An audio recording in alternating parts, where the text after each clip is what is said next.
और जो भगवान के पास है उसकी कभी मृत्यु भी नहीं बिगड़ती है, ध्यान रखना।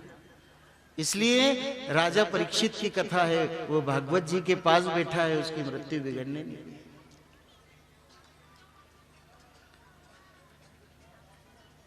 बचाने ही वाला अगर के पास बैठे हैं तो ये मारने वाला क्या मार सके। अभी विचार करो कि थानेदार आपके घर में बैठा हो तो चुट्टा क्यों आएगा।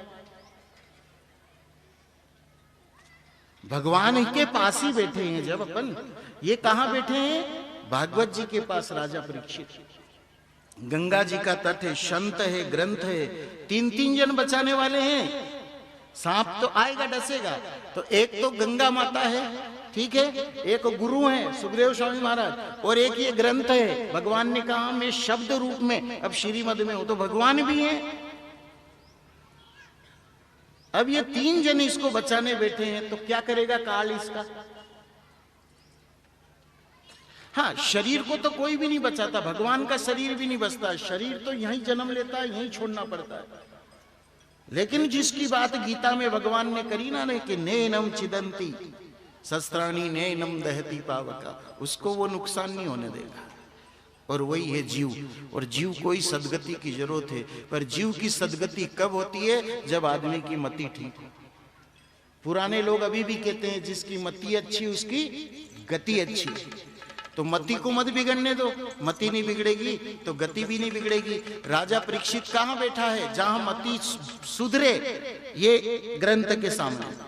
अब टीवी सामने कभी बैठ जाता कि चलो 7 दिन का समय है, 7 दिन बाद अपने को सांप ढसेगा, तो टीवी सामने बैठो, थोड़ा सीरियल देख लो, तो मति बिगड़ेगी। और धरती पर दोनों तरह के लोग हैं, भाइयों के लिए भी और बहनों के लिए भी।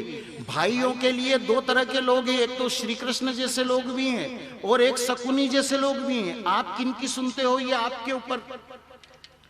और बहनों के लिए अनुसैया भी सीता जी के पास में बैठी है और एक मंथरा के पास कैकेयी बैठी है। दोनों की स्थिति देख लो। ये जीवन आपका है, आप कहां बैठते हो, किनके पास बैठते हो, जिनके पास बैठते हो वो क्या बात करते हैं, बस इससे ही सब डिसीजन होगा आपके जीवन का, दूसरा कोई नहीं है। अब यहां से आप 3 बजे जाएं, जब आप देखना कि आप किनके पास बैठते हैं।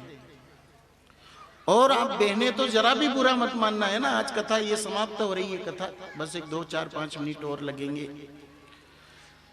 पर आप बताइए, जिनके भी पास जो आपकी सहेली हो, आप उनके पास बैठते तो कभी उनने एक आध अध्याय गीता जी का पढ़ के सुनाया आपको? कितनी सहेली होगी आपकी?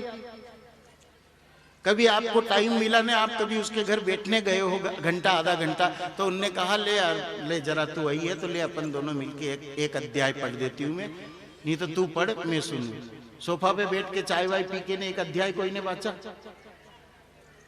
अध्याय तो 18 बाचे होंगे, पर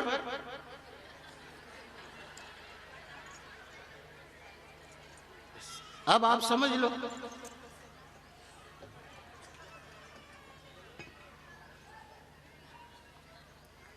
तो ये जो आपसे रोज हाथ जोड़ जोड़ के कह रहे ना कि ये शरीर मिल गया, इसको यूं ही मत खत्म कर देना, नहीं तो बहुत पछताना पड़ेगा ना, अपने कोई कर्म कूट के रोना पड़ेगा, कोई नहीं रोएगा। ये अपने पीछे जो रोते ना, ये तो 10 दिन रोएंगे, ज्यादा से ज्यादा खूब भी माजना रखा समाज का तो 1.25 महीने। और मैंने आपको बता ही दिया ना कि वो जो रोए वो भी कौन सच्ची रोए। अरे आंसू भी कब तक आए। अब एक तो मरा वो भी डोकरा 80 साल का, कब तक रोए उसके लिए? वो तो मुंडा ढाक के रोने की है प्रथा कि भाई कोई आया तो रो, आया तो रो, आया तो रो, तो वो भी चिल्ला लेते हैं मुंडा ढाक के। उसको कौन अड़ी पड़ी आंसू। ये जो भाई होन कभी देखना मर जाए उसका बाद 12-14 दिन बाद ये रोए तो जाके देखना जरा घूंघट उठा के कि रो रही है, तो मालूम पड़ेगा कि केवल रो थोड़ी रही है, चिल्ला रही है केवल।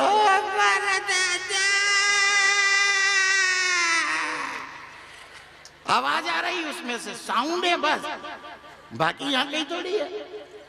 उसको मालूम है मर गया खप गया है, जिंदा था तो रोज उसकी चीची तो ये तो वो तो सब उसके पीछे ही 2 हाथ लगे रहते थे। वो तो जिंदा था जब भी कहते थे कि भगवान उठा ले तो अच्छा। देखा नहीं जाता, देखा नहीं जाता, देखा तो सब जाता है, करे नहीं जाता तुम्हारे से। क्या वो सब बिस्तर पे ही गंदा करे, ये करे तो देखे तो सब जाए, पर अब करे कौन? तो भगवान से कहते कि इसको उठा ले। अब तुमने कहा भी उठा ले और उनने तुम्हारी प्रार्थना सुन ली, तो अब रो रहे हो?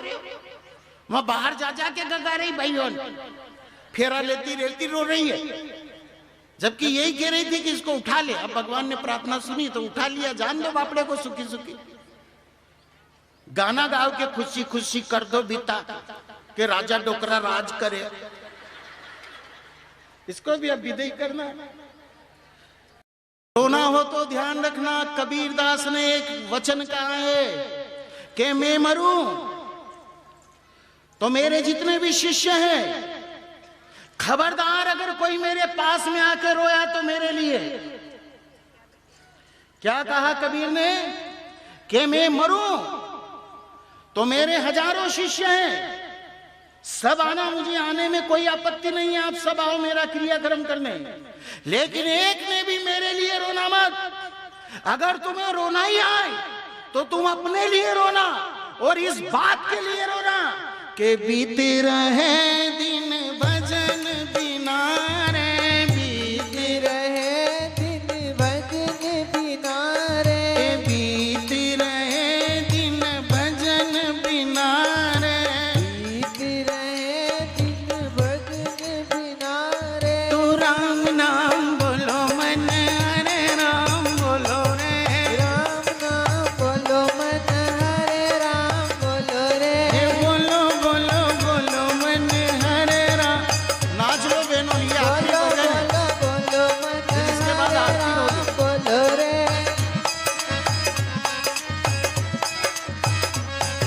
चलने दीजिए अच्छा, थोड़ा सा नाच लीजिए अच्छे से, आनंद से।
बोलिए द्वारकाधीश भगवान